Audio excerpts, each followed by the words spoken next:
네, 시간 우리 신학 강좌 시작하도록 하겠습니다. 지난 시간까지 우리가 이제 1권을 이제 끝마쳤습니다.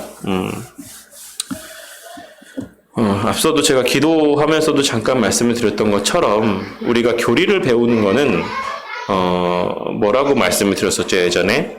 성경을 바르게 볼 수 있고 해석할 수 있는 어떤 안목과 기준, 어떤 틀, 이런 것들을 제공해 주는 것이다라고 말씀을 드렸었어요. 그래서 어떤 분들은 이것을 안경이라고 이야기를 하기도 하고, 교리를, 또 어떤 분들은 이것을 망대라고 표현을 하기도 합니다. 그래서 우리가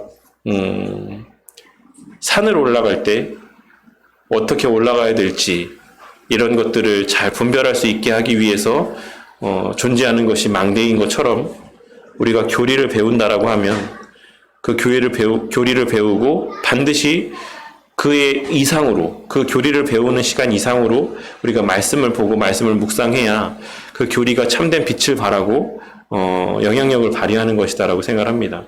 오늘날 수많은 교리를 강조하는 교회들이 교리를 배우는 시간들을 많은 시간들을 할애하는 것에 비해서 성도들이 말씀을 보고 묵상하는 것에 있어서는 좀 소홀한 것을 보게 될 때가 많이 있는 것도 사실입니다. 그러니까 많은 사람들이 예전에 우리 신앙의 선배들이 나는 성경을 몇 독했네 뭐 이렇게 이야기하는 것들에 대해서 오늘날의 교리를 배우는 많은 성도들은 좀 그것을 비웃는 경우들을 보게 될 때가 있어요. 야, 뭐 몇십 번, 몇백 번 보면 뭐하냐. 한 번이라도 제대로 보는 게 중요하지. 물론 맞는 말입니다. 그런데 바르게 수십 번, 수백 번 보는 게 더 의미가 있고 가치가 있는 것이에요. 그래서 우리가 교리를 바르게 알면 알수록 우리가 뭐 그런 거 있지 않습니까? 뭐 배운 거를 우리가 어떤 것을 배울 때 막 그거를 막 빨리 써먹고 싶은 마음들을 느껴본 적이 있지 않으세요? 예를 들어서 만약에 운전을 처음 배웠을 때 제가 처음에 이제 제가 20살 땐가 19살 땐가 처음에 이제 운전을 배웠는데 이제 막 운전할 수 있게 되니까 막 그 운전을 막 하고 싶어가지고 해보고 싶어가지고 막 저 어머니한테도 뭐 어디 가실 데 없냐, 제가 모셔다 드리겠다, 제가 운전하겠다 막 이렇게 한 적이 있었거든요. 그런 것처럼 우리가 정말로 교리를 배운다라고 하면 교리를 통해서 하나님에 대한 지식과 또 어떤 성경이 말하고 있는 말을 우리가 배우면 배우게 될수록 우리 마음 가운데는 자연스럽게 그 교리들이 적용될 수 있는 이 말씀을 보고자 하는 열망들도 일어나야지만 되는 게 마땅하다고 생각합니다. 그래서 정말 우리가 이 교리들을 어떻게 성경 안에서 발견할 수 있는가, 실제적으로 성경 안에서 이 교리들이 어떻게 녹아져 있는가 라는 것들을 발견하기 위한 어떤 성경의 묵상과 어떤 읽음이 필요한 것이고, 그렇게 우리가 교리를 통해서 그 눈이 뜨여지고 또 성경 말씀을 새롭게 보게 될 때 이게 정말 이런 뜻이었구나, 여기에 또 이런 하나님의 어떤 뜻과 마음들이 담겨져 있구나라는 것들을 깨닫게 되고, 거기서 오는 또 기쁨과 즐거움들이 성경에 기록한 수많은 인물들은 그것을 송이꿀보다 더 달달하고 그렇게 표현을 한 것입니다. 그래서 우리가 교리를 배우는 것 물론 중요하죠. 하지만 이것이 그냥 교리를 배우는 것으로 끝나는 것이 아니라 반드시 그 교리를 통해서 성경 말씀으로 다시 돌아가서 말씀을 보고 그 말씀에 담긴 하나님의 뜻과 마음들을 이해하는 데까지 나아가야지만 된다라는 사실을 꼭 명심해야지만 되겠습니다. 그래서 지난 시간에는 우리가 하나님에 대해서 함께 살펴봤고, 이제 오늘은 2권 복음에 대해서 함께 살펴보는 시간을 갖도록 하겠습니다.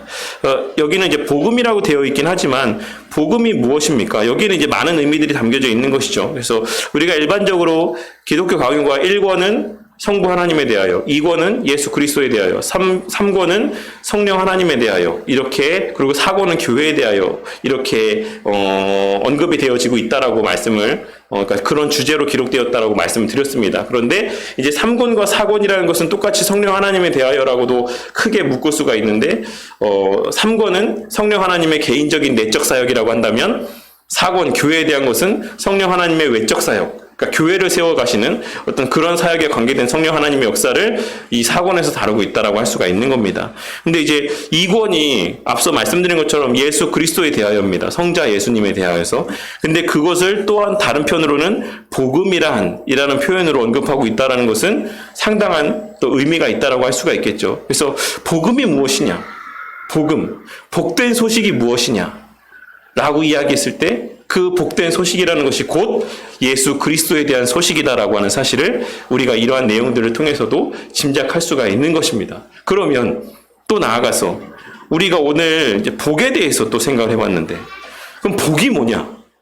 복된 소식인데, 그러면 그 소식은, 그 소식 가운데서 그 복이 뭐냐? 라고 했을 때 그 복이 곧 예수 그리스도라고 하는 사실을 우리가 알 수 있게 되는 것이죠.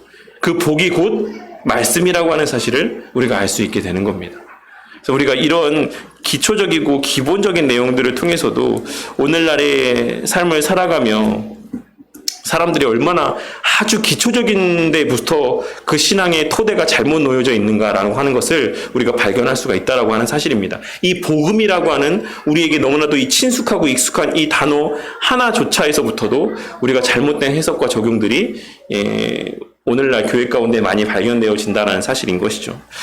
그래서 오늘 이제 복음, 예수 그리스도에 대해서 함께 살펴볼 텐데, 39페이지에 보시면 세상에서 가장 고상한 지식, 이것은 이제 1권에서 우리가 나눴던 내용을 리뷰하고 있는 겁니다. 가장 고상한 지식은 하나님에 대한 지식이다라고 이야기를 하면서 1권을 시작을 했습니다. 그런데 그 하나님에 대한 지식이라는 것은 무엇과 이제 상호 보완적인 관계 가운데 있다라고 말씀을 드렸었습니까?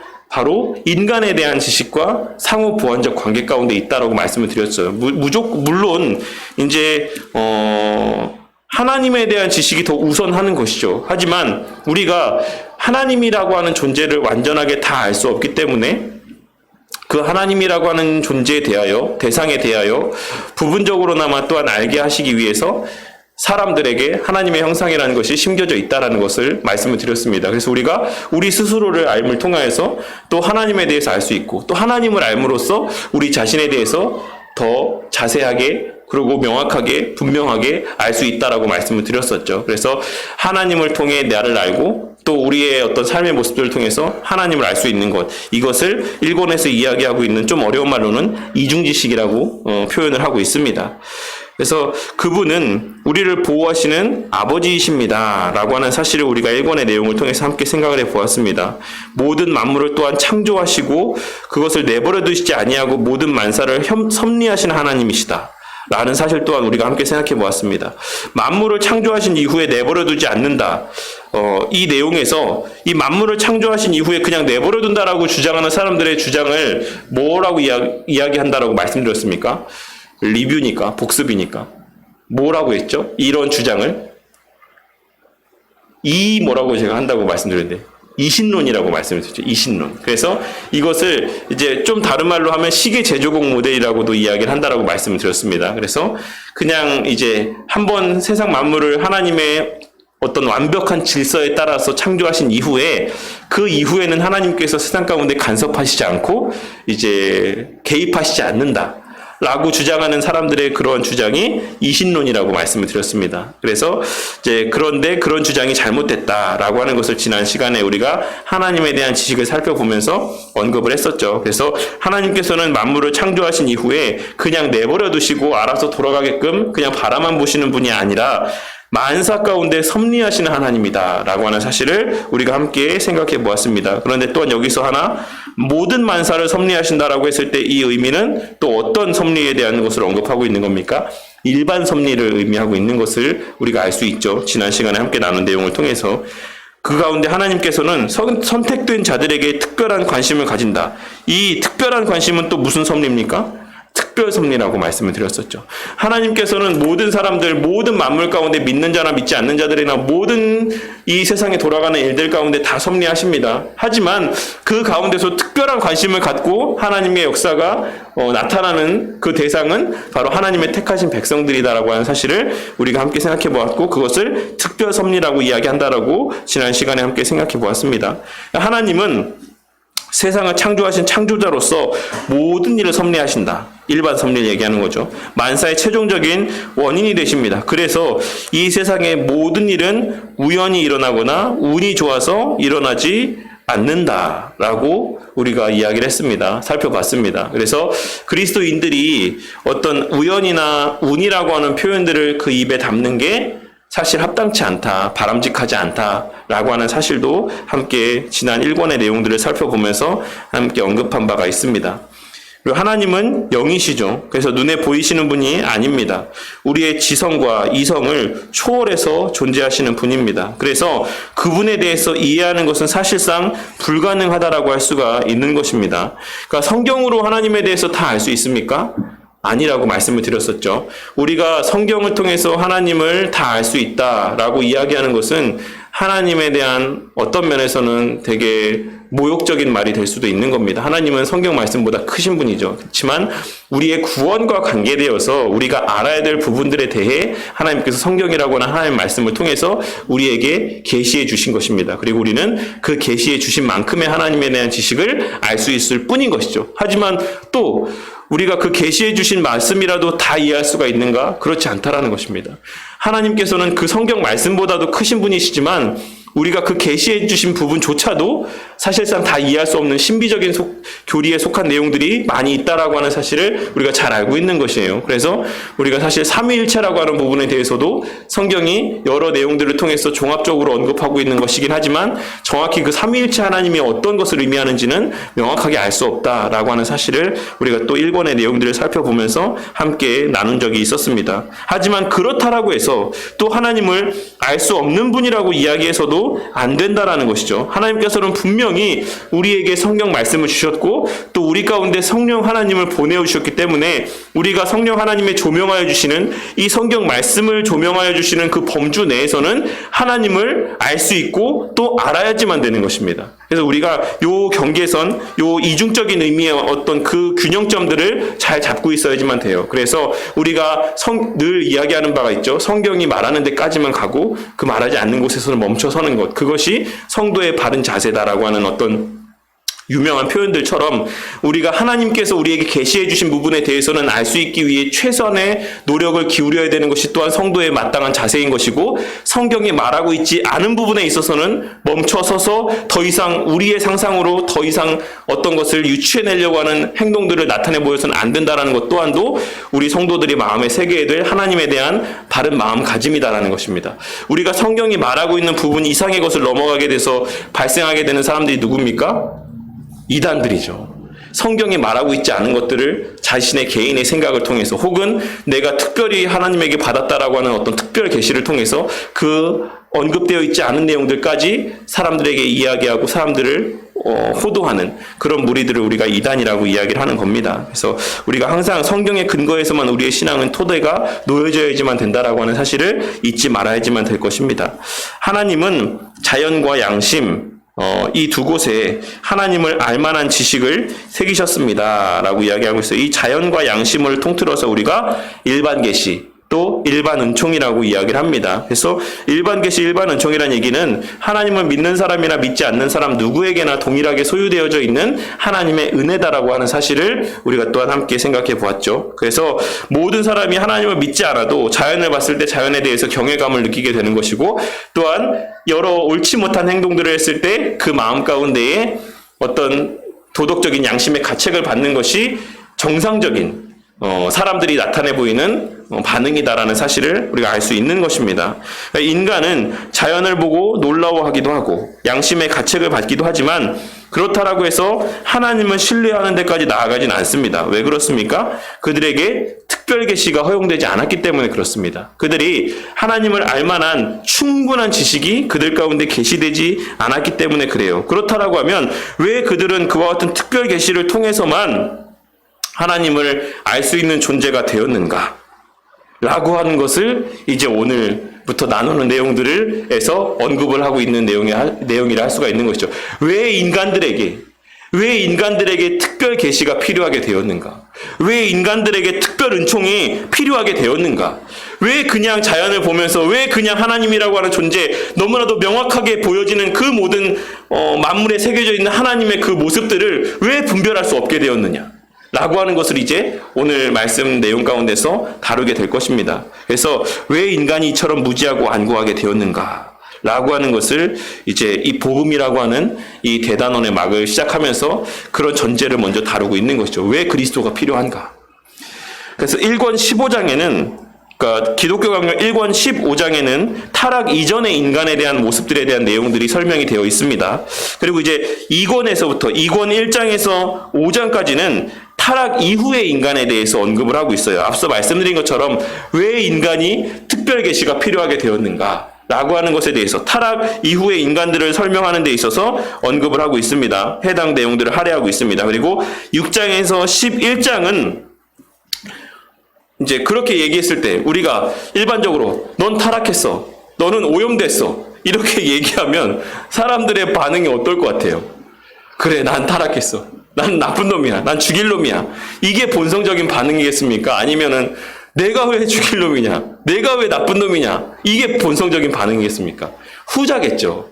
나는 나름대로 잘 살았어, 나는 나름대로 남한테 해도 안 끼치고 오히려 나는 도움의 손길도 많이 주고 나는 그렇게 누구한테 해 끼치지 않고 그렇게 살아왔어 라고 이야기하는 사람들이 많이 있겠죠. 그게 당연한 인간의 반응입니다. 그래서 그 다음에 6장부터 11장까지를 뭐를 언급을 하고 있냐면 율법을 언급하고 있는 거예요. 율법을 통해서 우리가 뭐를 발견할 수 있다라고 말씀드렸습니까? 우리의 부족과 연약을 발견할 수 있다라고 말씀을 드렸어요. 율법에 비추어 봤을 때 우리가 정말로 그 율법의 말씀대로 순종하며 살아갈 수 없는 부족하고 연약한 존재들이고 죄된 본성을 지니고 있는 자들이다 라고 하는 사실을 우리가 율법에 비추어서 깨달을 수 있는 것입니다. 그래서 우리가 타락한 이후의 삶의 모습이 무엇인지에 대해서 언급하고 그것에 대해서 동의하지 못하는 부분에 있어서 율법을 또한 들여와서 또 율법을 통해서 우리의 부족과 죄악들을 그리스도께로 인도하는 몽학 선생으로서의 역할에 율법의 어떤 내용들을 언급하고 있는 것이죠. 그리고 나서 12장부터 17장까지 이제 그리스도에 대해서, 예수님에 대해서 언급을 하고 있는 것입니다. 이처럼 부족하고 죄된 본성을 지니고 있는 자들, 율법을 성취할 수 없는, 도저히 율법으로는 하나님의 의에 다다를 수 없는, 구원에 이를 수 없는 그러한 자들에게 그냥 그러한 지경 가운데 그들을 내버려 둔 것이 아니라 그러한 자들을 대신해서 이 율법의 모든 요구들을 순종하고 성취하고 그 요구되는 그 모든 의를 충족시켜 주실 하나님이 이 땅에 오셨다. 그분이 바로 예수 그리스도다 라고 하는 사실을 이야기하고 있는 것이죠. 그래서 그게 복음이 될 수 있는 것입니다. 우리에게 아무런 소망이 없을 때 같은 그 우리의 끊어진 소망을 다시금 회복시켜 주실 대상으로서 주님께서 이 땅에 오신 것이기 때문에 그렇다라는 것이죠. 그래서 어떤 그러한 전체적인 개괄적인 순서로 2권이 구성되어져 있다라고 하는 사실을 염두에 두고 이제 이 내용들을 함께 살펴보도록 하겠습니다. 그래서 처음은 40페이지에 처음 시작은 나는 누구인가로 이제 시작을 하고 있는 거예요. 나는 누구인가.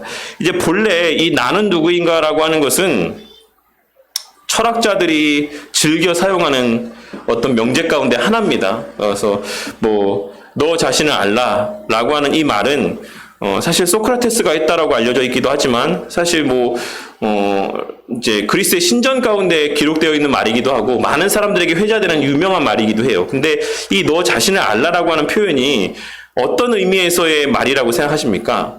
되게 인본주의적인 말로서의 철학자들에게는 이 표현이 사용이 되어졌다라는 것이죠. 무슨 말이냐면 너 자신이 얼마나 고귀한 존재인지를 알라라는 사실에 어떤 뉘앙스가 담겨져 있다라는 것입니다. 그런데 사실 이 말 나는 누구인가? 너 자신을 알아라. 너가 누구인지를 알아라. 라고 하는 것에 가장 처음 이 말을 했던 사람은 누굴까? 사람이라고 할 수 없지만 어쨌든 그 존재는 누굴까요? 누굴 것 같습니까? 마귀죠. 사탄이죠. 그가 하와를 꼬일 때 너가 하나님과 같아질 수 있어. 너가 너의 자신을 그렇게 제한하지 마. 너가 하나님께서 이거 먹지 말랬다고 이거 안 먹고 그냥 이렇게 있을 만한 존재가 아니야. 너가 이걸 따먹으면 너가 하나님과 같아질 수 있어. 그 말의 저변에 어떤 뉘앙스가 깔려 있습니까? 너 자신을 좀 알아. 너는 이 정도에 머물러 있을 하나님의 그 권위 아래 속박되어 있을 그런 존재가 아니야. 라고 하는 것을 하와에게 들려줬었던 것이죠. 그래서 하와가 그 말에 혹해서 그래 나도 하나님과 같아질 수 있어 라고 하는 마음으로 선악을 알게 하는 나무를 따먹고 그것을 아담에게도 주었고 아담도 그 유혹에 넘어져서 하나님을 배반하게 되는 그런 과정까지 이어지게 되었다라는 것입니다. 그래서 어쨌든 그런 내용들을 이제 뒤에서도 이제 나올 텐데 언급할 텐데 어쨌든 그것은 이제 그런 어떤 기본적인 우리 자신이 어떤 존재인가를 알라고 하는 어떤 그런 철학자들의 명제는 기본적으로 우리 자신을 향한 인본주의적인 그런 이야기였다라고 하는 사실을 우리가 명심할 필요가 있어요. 그래서 뭐 이제 기독교 강요에도 그렇고 기본적으로 이제 철학자들의 주장들에 대해서 많이 여러 가지를 또 언급하고 있는 부분들이 있는데, 뭐 현대 철학자들 가운데 니체라고 하는 사람들이 있습니다. 니체라고 하는 사람이 있죠. 그 니체라고 하는 사람이 이 현대 철학 가운데 현대 사람들이 갖고 있는 인식과 어떤 사고 가운데 엄청나게 많은 영향을 미쳤고 지금도 미치고 있어요. 그래서 사실 니체가 하고 있는 말들, 니체가 그 기록한 여러 가지 뭐 짜라스투스는 이렇게 말했다, 뭐 그런 여러 가지 그가 남겼던 책들 가운데에서 니체가 했던 말이 도대체 무슨 뜻일까라고 하는 것을 지금까지도 연구하고 있기도 합니다. 이 사람이 어떤 의도에서 이런 말들을 했을까? 그런데 그 니체라고 하는 사람이 남긴 말 가운데 정말 유명한 말이 뭐가 있죠? 먼저 아마 얘기하면 다 들어보셨을 것 같아요. 신은 죽었다. 이 말을 니체라는 사람이 남겼습니다. 근데 그 신은 죽었다라고 하는 그의 말 가운데 담겨져 있는 의미가 뭐라고 생각하십니까? 그 니체라는 사람은 그동안 이 사회를 지배했던 기독교적인 관념들에 대해서 엄청나게 반감을 갖고 있었던 사람들이에요. 그래서 이 기독교적인 요구되어지는 이 삶의 도덕적인 관념이 사람들을 억박하고 제한하는 수단으로 쓰여졌다. 그래서 우리가 그 틀을 깨야 된다라는 사고를 갖고 있었던 사람입니다. 그래서 이 니체라고 하는 사람의 신은 죽었다라는 의미는 우리가 추구해야 될 절대선, 절대 도덕, 절대 가치는 존재하지 않는다라는 말을 하는 거예요. 그러니까 더 이상 어떤 신이라고 하는 절대 존재가 우리에게 부여한 절대 가치라는 건 없어. 절대 가치는 상대적인 거야. 너가 생각하는 가치가 곧 절대 가치고 이 사람이 생각하는 가치가 절대 가치다. 그러니까 서로가 공유하고 어떤 절대 가치에서 누군가를 평가하고 판단하면서 그 사람들을 올가맬 수 없다. 신이 부여한 가치라고 하는 것은 존재하지 않는다. 라고 니체가 이야기한 거죠. 그러니까 그 사상이 오늘날 우리가 갖고 있는 우리에게 어떤 영향으로 미쳐졌습니까? 포스트 모더니즘 사회의 기초를 놓게 된 거예요. 상대주의.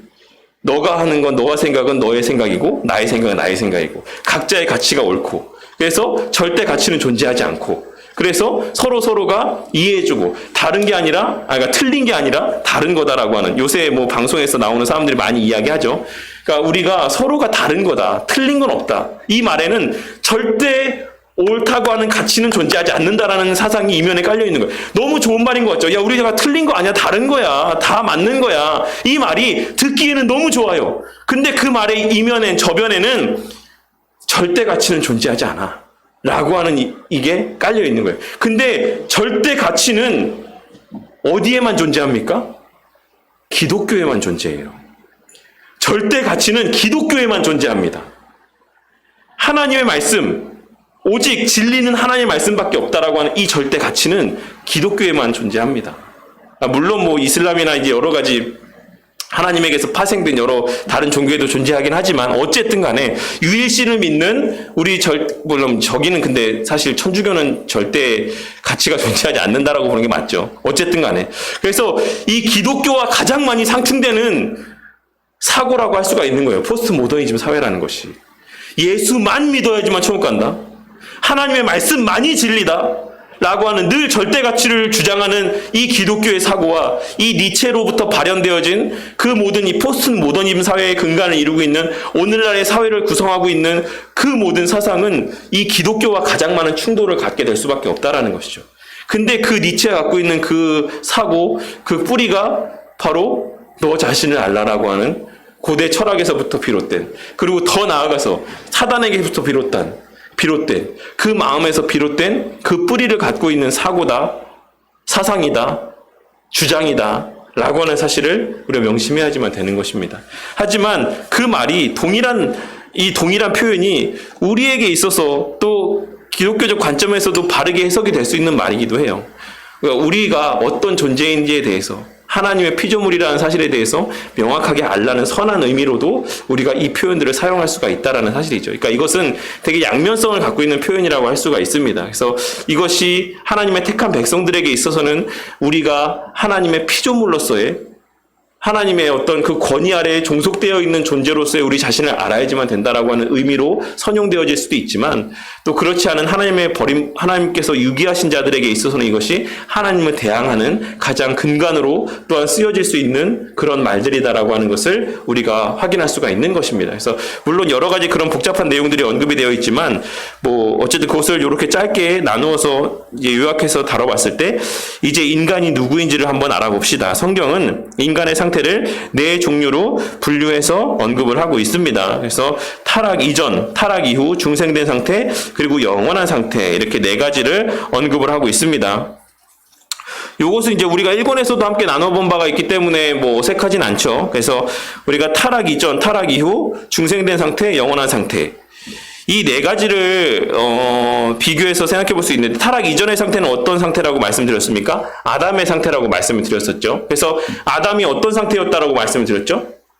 아담이 선과 악에 있어서 택할 수 있는 그런 열린, 요즘 드라마나 요즘 영화에서 많이 이야기하는 열린 결말이 있는 그런 존재였다라고 할 수가 있죠. 근데 이제 그는 선을 택하기보다는 결국 악을 택하게 됩니다. 그래서 그 이후에 이제 타락이 시작이 돼요. 인간의 죄가 인간 사회 가운데 들어오게 됩니다.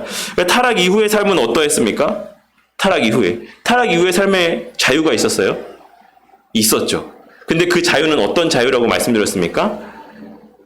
선을 행할 수 없는, 죄를 행할 수만 있는 자유다라고 말씀을 드렸습니다. 그래서 그 이후에 있는 사람들은 자기 딴에는 나는 자유롭게 산다라고 생각하지만 그 자유를 통해서 행할 수 있는 것은 엄밀한 의미에서는 다 죄를 짓는 것만 할 수 있었다라고 말씀을 드렸습니다. 그리고 나서 이제 중생된 상태, 거듭난 상태. 거듭난 상태는 또 어떤 상태죠? 여전히 이 가운데서도 선을 행할 수 있고 다시금 죄도 행할 수 있는 그런 어떤 이런 중첩되는 이런 사이 가운데 지내는 모습이라고 할 수가 있죠. 이미 거듭났지만 남아있는 죄된 본성으로 인해서 선을 행할 수 있는 여지가 회복되어진 상태라고 말씀드렸습니다. 타락 이후에 선을 아예 행할 수 없는 그런 존재였음에도 불구하고 하나님께서 거듭나게 하심을 통하여서 이 세상에 살아가는 그런 환경들 가운데 온전한 선을 행할 수는 없을지라도 선의 모양들을 추구하며 살아갈 수 있는 여지들을 우리 가운데 허락해 주신 것이죠. 그리고 나서 이제 마지막 영생의 상태, 천국에서의 영원한 복된 상태에 이르게 되면 어떻게 됩니까? 다시 또 제한된 자유를 누리는 상황이 되는 것이죠. 이 지금 관계를 아시겠습니까? 둘 중에 하나를 택할 수 있었는데 악을 택했을 때에 이 타락 이후의 삶이 되었고, 다시금 하나님께서 이렇게 회복의 은혜를 베풀어 주셔서 또 선과 악을 택할 수 있는, 둘 다를 행할 수 있는 여건들을 허락해 주셨을 때 그때 우리가 뭘 택했습니까? 하나님께서 우리로 하여금 선을 택하게 해주신 것이죠. 그리스도를 택하게 해주신 것이죠. 그래서 그 이후에 그와 같은 택함 이후에 완전한 우리에게 주어진 회복된 삶에서는 우리가 악을 행할 수 없는, 타락 이후에는 선을 행할 수 없는 삶을 살아가는 존재들이었다라고 하면 이제 천국에서의 완전한 영생의 자리에서는 악을 행할 수 없는 상태에 우리로 하여금 거하게 하신다라고 할 수가 있는 겁니다. 그래서 그렇게 타락 이전, 타락 이후, 중생된 상태, 영원한 상태, 이렇게 단계적으로 하나님께서 그런 여러 가지 삶의 모습들을 우리 가운데 허락해 주시는 겁니다. 그래서 앞에서 타락 이전의 상태인 창조시 아담의 상태를 간략하게 설명을 했습니다. 사실상 이렇게 분류하지만 타락 이전의 상태는 우리가 경험하지 못한 것이라서 완전하게 실감을 하기가 쉽지가 않죠. 그래서 아담이 도대체 얼마나 지혜가 있었는지, 아담이 얼마나 또 온전한 상태의 사람이었는지 우리가 사실 알 수 있지 않습니다. 타락 이후와 중생한 상태는 우리가 경험하는 것이기 때문에 또 어느 정도 감을 잡을 수 있을 거라고 생각합니다. 우리가 봤을 때 우리 마음 가운데서 선을 갈망하는 열정들이 있지만 그럼에도 불구하고 우리의 죄와 연약으로 인해서 죄를 범하는 모습, 이것이 바로 지금 우리의 중생된 상태에서의 우리의 삶의 모습이다라는 것을 우리는 잘 알고 있는 겁니다. 그리고 나서 이제 원죄에 대해서 이야기를 하고 있어요. 원죄. 앞부분만 좀 간략하게 이야기 나누고 좀 마치도록 하겠습니다. 성경은 다음과 같이 타락 이후의 상태를 서술합니다. 의인은 없나니 하나도 없으며 깨닫는 자도 없고 하나님을 찾는 자도 없고 다 치우쳐 함께 무익하게 되고 선을 행하는 자는 없나니 하나도 없도다. 그들의 목구멍은 열린 무덤이요 그 혀로는 속임을 일삼으며 그 입술에는 독사의 독이 있고 그 입에는 저주와 악독이 가득하고 그 발은 피 흘리는 데 빠른지라 파멸과 고생의 그 길에 있어 평강의 길을 알지 못하였고 그들 눈앞에 하나님을 두려워함이 없느니라 라고 이야기를 하고 있죠. 그러니까 핵심으로 따지자면 어쨌든 하나님에 대한 지식과 지혜가 없다라는 것을 이야기하고 있는 것입니다. 그로 말미암아서 선도 알지 못하고 무엇이 좋은지, 앞서 말씀드린 것처럼 설교 때도 언급했던 것처럼 우리가 복의 근원, 복이 무엇인가를 알고자 하려면은 그 복의 근원인 하나님에 대하여 알아야 되는데, 그 하나님에 대해서 알 수도 없을 뿐더러 알고자 하는 의지도 그 마음 가운데 아예 없다라는 사실이죠. 그러니까 그들이 추구하는 모든 것들은 다 자기를 위한 것이고 다 멸망의 길, 그러니까 하나님과 정반대되는 그런 생명이 아닌 죽음과 관련된 일들만이 그들 머리 가운데, 마음 가운데, 행동 가운데 표출되어질 수밖에 없다라는 것을 말씀하고 있는 것입니다. 너무나도 비참한 상태라고 할 수가 있는 것이죠. 이런 상태에 대해서 비난하고 실망하기보다는 그럼 어떻게 해서 이런 상태에 이르게 되었는가? 어떻게 해서 하나님에 대해서 앞서 말씀드린 것처럼 서두에도 언급했던 것처럼 어떻게 해서 이 만물 가운데 하나님의 그 영광스러움이 다 이렇게 기록되어 있음에도 불구하고, 흔적들이 새겨져 있음에도 불구하고 어떻게 사람들이 하나님에 대해서 이렇게 완전하게 모르는 상태가 될 수가 있었는가 라고 하는 것에 대해서 우리가 생각해 볼 필요가 있다라는 사실인 것이죠. 그래서 또 이런 비참한 상태에서 어떻게 중생되었는지를 우리는 깊이 묵상할 필요가 있다라는 것입니다. 우리가 이런 상태였는데, 우리가 그런 마음도 없는 상태였는데, 생각도 하지 못하는 상태였는데, 우리가 어떻게 지금 이 시간에 이 자리에서 앉아서 예배를 드리고 하나님에 대한 지식을 배우고 그것을 알고자 하고 그것이 또 믿어지고 그런 성도로서의 삶을 살게 되었는가? 성경이 분명히 이렇게 이야기하고 있는데 거기까지 우리의 생각이 나아갈 필요가 있다라는 것이죠. 그렇게 생각하게 되면 외부에서 다른 어떤 요인이 있었겠구나라는 것을 우리가 생각하게 되는 것입니다. 우리 안에는 그런 것들이 없었는데, 우리 안에는 그와 같은 어떤 이런 변화된 모습들이 나타날 만한 동인이 하나도 자리하고 있지 않았는데 우리가 이렇게 변화된 것을 보니 분명히 그것은 내적에서 발현된 것이 아니라 분명히 외적으로 유입된 동인이 우리 가운데 영향을 미쳤나 보구나 라고 하는 생각을 논리적으로 갖게 된다는 것이죠. 그러니까 그런 것을 이야기하고 있는 것입니다. 타락 이후의 상태에 대해서 정확하게 알아야지만 우리가 어떤 상태였지, 이 로마서 3장의 10절에서 18절까지 기록되어 있는 정말 아무런 능력이 없는 죽어있는 상태였다라고 하는 성경의 여러 기록들을 통해서 우리의 본 모습을 우리가 명확하게 알아야지만 중생된 상태 역시 우리가 정확하게 이해할 수 있는 것입니다. 거기에 신인 협력이 있을 수 있는 게 아니다.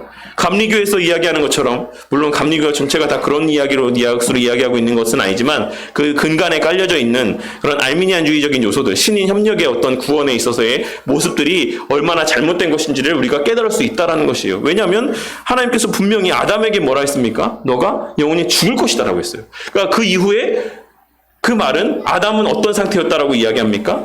죽은 상태였어요. 실제로 죽은 겁니다. 제가 늘 말씀드린 것처럼 죽음이라는 것이 뭐라고 말씀드렸죠? 뒤에도 언급하고 있지만 하나님과의 관계라고 말씀드렸어요. 우리는 언제나 삶과 죽음이라는 것, 생명과 죽음이라는 것을 하나님과 그 생명의 근원 되시는, 생명의 본질이 되시는 하나님과의 관계에서 생각을 해야지만 되는 것이에요. 하나님께서 너는 죽을 거다라고 하는 것은 나와의 관계가 끊어질 것이다라는 것을 이야기한 것이고, 그래서 그가 그것을 먹었을 때, 하나님의 말씀을 어기고 그 나무의 실과를 먹었을 때 그 관계는 단절된 겁니다. 그러니까 그런 맥락에서 그는 이미 그 순간에 죽은 것이죠. 그러니까 죽은 사람이 뭘 합니까? 죽은 사람이 뭘 할 수 있습니까? 이미 죽어버린 사람이 어떤 협력을 할 수 있습니까? 없다는 거예요. 그러니까 일방적인 구원이라는 것은 일방적인 하나님 편에서의 전적인 사역이다라는 사실을 우리가 우리 자신에 대해서 명확하게 알 때, 타락 이후에 죽음이라는 것이 무엇인지를 명확하게 이해할 때 그 중생이라는 것에 있어서의 하나님의 역할, 인간의 역할 또한도 우리가 바르게 분별할 수 있다는 것이죠. 그것을 지금 이야기하고 있는 겁니다. 우리가 타락 이후의 상태에 대해서 정확하게 알아야지만 중생된 상태 역시 정확하게 이해할 수가 있다는 것입니다. 중생된 상태는 현재 우리의 상태이기 때문에 무엇보다도 중요한 것이죠. 무엇보다도. 우리가 우리 자신에 대해서 말씀드린 것처럼 우리가 본래 우리의 상태를 바르게 깨닫지 못하면 우리가 그래도 우리가 협력했으니까, 우리가 그래도 하나님의 은혜 가운데 반응했으니까 라고 하는 이런 얼토당토 않는 말을 하지 않을 수 있다는 겁니다. 우리는 죽어있는 상태였다, 무능력한 상태였다 라고 하는 사실을 늘 명심해야지만 됩니다. 이제 여기 아마 금지된 실과까지만 하고 마치도록 할게요. 하나님이 세상과 인간을 창조하셨을 때 모든 피조세계와 인간은 하나님 보시기에 좋았습니다. 하나님은 인간에게 세상 만물을 다스리는 권한을 주셨습니다. 만물의 영장이 된 셈이라고 할 수가 있는 것입니다.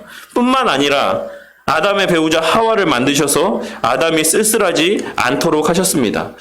이 면에서 이 아담에게 하와를 만들어 주셨다라고 하는 사실에서 이제 아담은 하나님으로서의 모든 것을 동일하게 누리는 자가 된 거예요. 어떤 의미인지 아시겠습니까? 아담이 모든 면에 있어서 사실 하나님과 다를 게 없었어요. 그냥 아담 자체가 창조된 그 순간 가운데 아담이 갖고 있었던 그 모든 능력이라는 것은 엄밀한 의미에서 하나님과의 큰 차이가 없었다라는 겁니다. 영원히 살고 지혜가 충만하고 그 모든 능력이 완전했었죠. 그런데 단 한 가지 부족한 게 뭐였습니까? 하나님이 한 분 하나님이 아니신 성삼위 하나님이시지 않습니까? 그 성삼위 하나님 간에 나누신 그 사랑의 교제가 아담에게는 결핍되어 있었다라고 할 수가 있는 것이죠.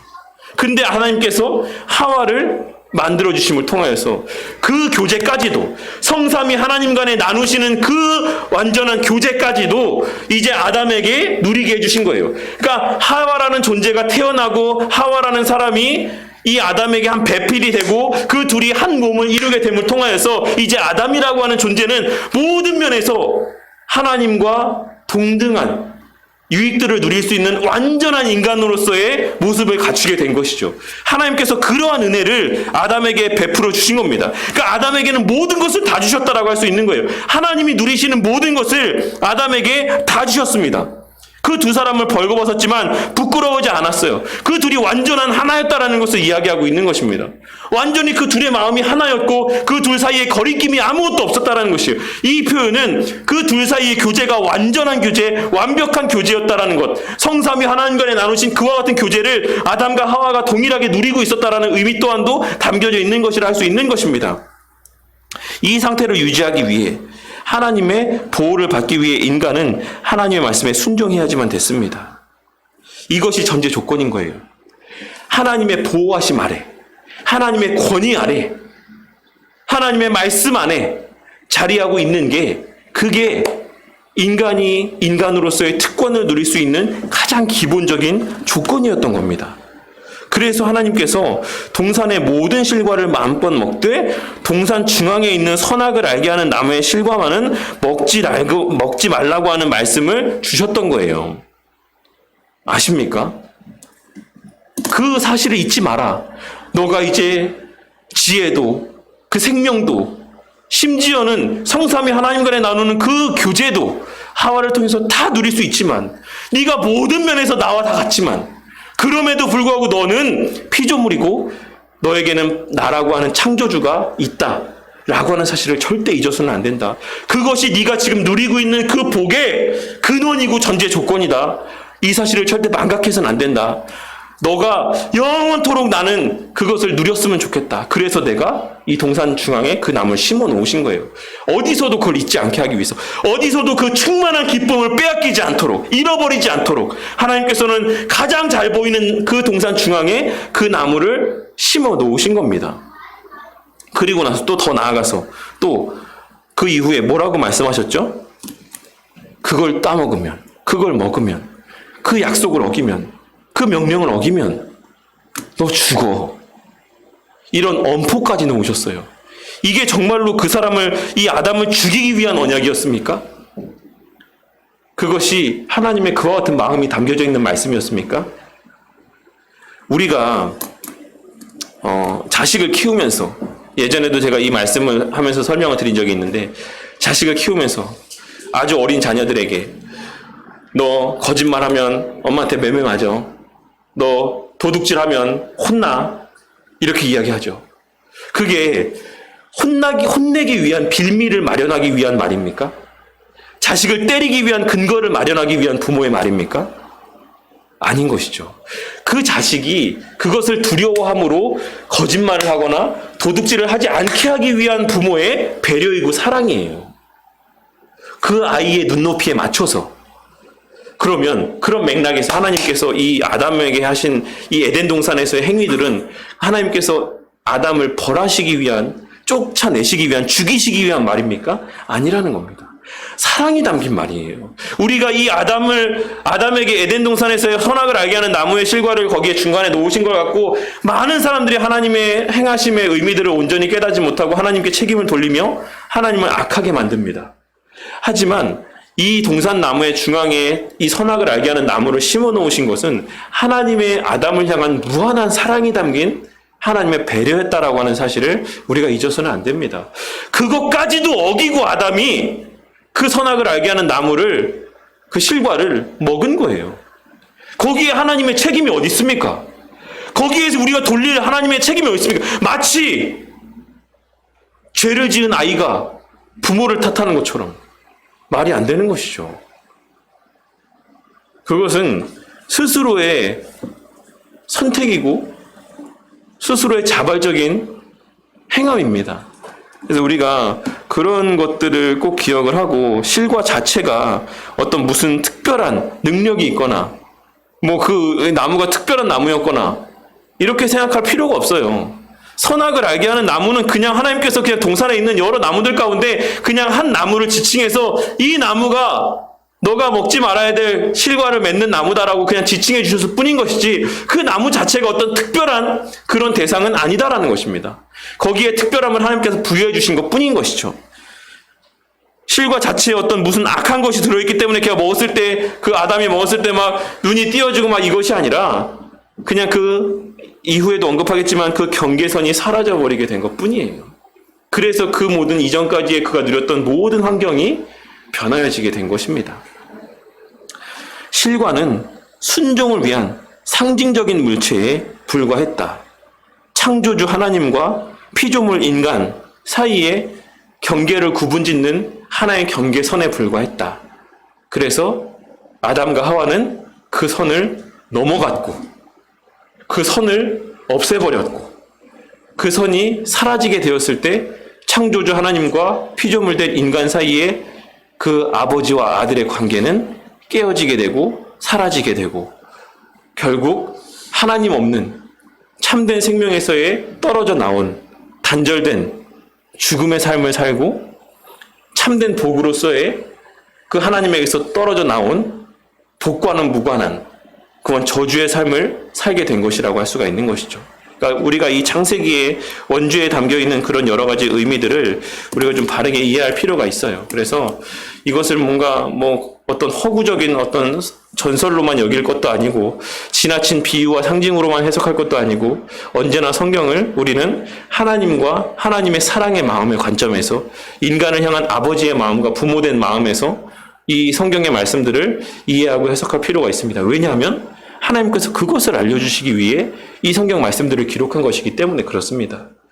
그래서 어쨌든 오늘은 여기까지만 나누도록 하겠습니다. 그래서 하나님께서 창조하셨을 때의 인간의 모습은 이러했지만 1권에서의 어떤 아담에 대해서 언급했을 때 근데 이제 그 아담, 완전한 인간으로 창조받았던 아담이 어떻게 이렇게 타락을 하게 되었는지 그리고 타락 이후에 또 모습이 어떠한지 그러한 내용들에 대해서 우리가 계속해서 이 뒤에 이어지는 내용들을 통해서 함께 살펴보도록 하겠습니다. 네, 오늘 우리가 함께 나눈 내용들 가운데 이해가 안 되시는 부분 있으십니까? 강종원 들었어요? 네, 이해가 되세요? 잘? 네, 알겠습니다. 그래서 다음 시간에도 계속해서 이어서 이제 아담의 불순종하고 또 그 뒤에 이어지는 내용들, 영적인 죽음이 무엇인지 그런 내용들에 대해서 계속해서 함께 살펴보도록 하겠습니다. 제가 기도하고 마치겠습니다. 하나님 감사합니다. 오늘도 여러 가지 또 제약이 많은 상황들 속에서도 우리가 또 주님 앞에 예배를 드리고 또 하나님에 대한 또 우리 자신에 대한 또 지식들에 대해서 배울 수 있는 또 기회를 허락하여 주심에 감사를 드립니다. 주님, 우리가 교리를 배우는 것이 그냥 교리를 배우는 것에서 끝나지 않도록 우리 마음을 주장하여 주시길 바랍니다. 다른 이들 앞에 나는 이것도 배웠다, 저것도 배웠다, 나는 이만큼 많이 안다 라고 하는 것을 자랑하기 위한 교리를 배움이 아니라 도대체 성경 말씀에서의 이 하나님 말씀의 의미들이 무엇인가를 바르게 분별하고 깨닫기 위한 수단으로서 성경을 해석할 수 있는 렌즈로서 성경을 이해할 수 있는 그 수단으로서 이 교리를 배우는 자들이 되게 하여 주셔서 우리가 교리를 배우면 배울수록 말씀을 빨리 읽고자 하는, 말씀을 더 많이 읽고자 하는 그런 마음들이 우리 마음 가운데 불일 듯 일어나게 하시고, 그와 같이 바른 교리를 통해 성경을 해석하고 그 말씀들을 이해하게 될 때 그 하나님의 그 말씀에 담긴 능력으로 말미암아 우리를 겸손케 하시고 그리스도를 닮아가게 하시고 하나님의 영광을 드러내게 하시는 그와 같은 우리의 변화되어져가는 삶의 모습들을 체험케 되는 우리 모든 바른교회 성도님들이 되게 하여 주시옵소서. 오늘날 수많은 사람들이 교리를 강조하지만 그 교리가 교리에서만 머무는 것을 보게 될 때가 많이 있습니다. 그래서 그 삶 가운데 아무런 겸손도 없고 복음의 능력, 말씀의 능력도 나타나지 않는 것을 보게 될 때가 너무나도 많이 있는 것입니다. 교리를 누구보다 잘 알고 있는 자들이 온라인상에서 다른 이들과의 논쟁을 벌이며 표현하는 그 말의 어투들이 정말 세상의 그 어떤 사람들보다 악한 말들이, 비난의 말들이 그들의 손끝에서 표출되어지는 것을 보게 될 때가 있습니다. 정말 그들이 알고 있는 그 교리가 정말 그 삶을 변화시키는 바른 교리라고 할 수가 있겠습니까? 교리는 반드시 말씀을 통해서 적용되어지고 말씀 안에서 그 교리가 발견되어지고 그 말씀이 우리 마음 가운데 새겨지게 될 때에만 능력이 발휘되어진다는 사실을 깨닫게 하여 주셔서 우리의 이 교리를 배우는 시간들이 우리를 말씀 앞으로 인도하고 또 그렇게 바르게 해석되어진 말씀이 우리를 변화시켜가는 놀라운 은혜를 우리가 날마다 체험케 하여 주시옵소서. 새롭게 한 주의 삶이 시작이 되었습니다. 주님, 우리가 배운 바대로, 우리가 들은 바대로 또 한 주의 삶도 살아갈 수 있도록 지혜와 능력을 더하여 주시고 우리 각자가 하나님 앞에 온전히 세워져 감에 따라 우리의 속한 이 교회 또한 하나님의 은혜와 역사로 더욱 든든히 세워져 나아가는 것을 목도하는 우리 모두가 되게 하여 주시옵소서. 우리 각자를 이 주의 몸된 교회, 이 거룩한 주의 공동체, 하나님의 영광의 초석 가운데 불러주시고 그 교회를 세워가는 일원으로 우리를 여겨주시고 사용하여 주심에 감사를 드리며 이 모든 말씀 우리 주 예수 그리스도 이름 받들어 기도드렸습니다.